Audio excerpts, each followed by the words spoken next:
Lai, Hua Hong Sing buat kamu yang mau bangun rumah, nonton ini dulu sebelum nyesel. Gimana sih cari lokasi yang bagus itu, yang bawa hoki buat penghuni rumahnya? Pertama itu kuase sio sing, yaitu melihat sio kita dulu. Cocok nggak sih dengan tanah ini? Sebetulnya lebih ke hadapnya. Contoh secara umum ya, tapi tidak pasti buruk ya. Orang yang dengan sio tikus misalnya, kalau kedudukan rumahnya itu di selatan, itu cenderung dijauhi. Kenapa? Karena selatan itu adalah tempatnya kuda. Ya, kuda dia terletak di 180 derajat. Nah, jadi ini contohnya saya sio tikus nih. Ini selatan. Ini adalah tempatnya kuda. Dalam feng shui, tikus dan kuda itu clash hubungannya, bentrok ya.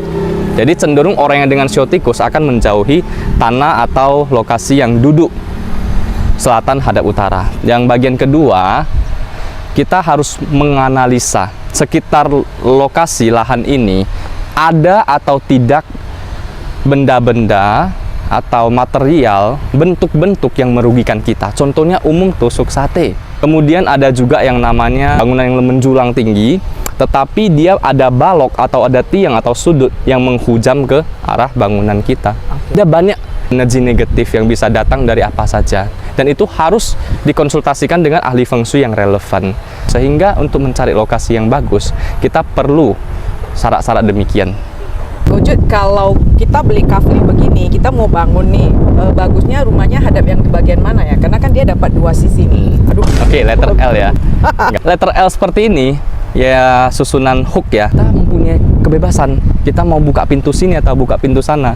Nah, pertanyaannya adalah pintu mana yang cocok dibuka kan? Pintu yang dimana kita buka, itu upayakan di depannya jangan ada hal-hal yang seperti tanah yang lebih landai, yang lebih menjorok ke bawah, atau yang terlalu tinggi tanahnya, atau yang langsung tusuk sate ya, atau juga mungkin seperti makam, tempat sampah yang bisa mengundang saksi hawa negatif. Contoh di sisi ini terdapat hal-hal demikian ya, jangan. Kita coba buka ke pintu arah sini, wah ternyata misalnya ada aliran sungai yang jernih, yang pelan dan juga lembut. Itu bagus, karena rumah kita ibaratnya gunung.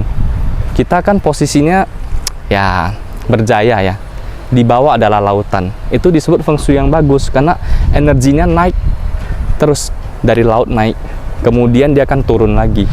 Contoh pintu kita menghadap ke situ ya, ternyata di situ malah terdapat taman yang indah misalnya, atau langsung perairan yang jernih misalnya, nah, atau akses yang tidak berbahaya. Enaknya bahas apa lagi ya para toke? Komen di bawah ya, karena sama Novi pasti hoki.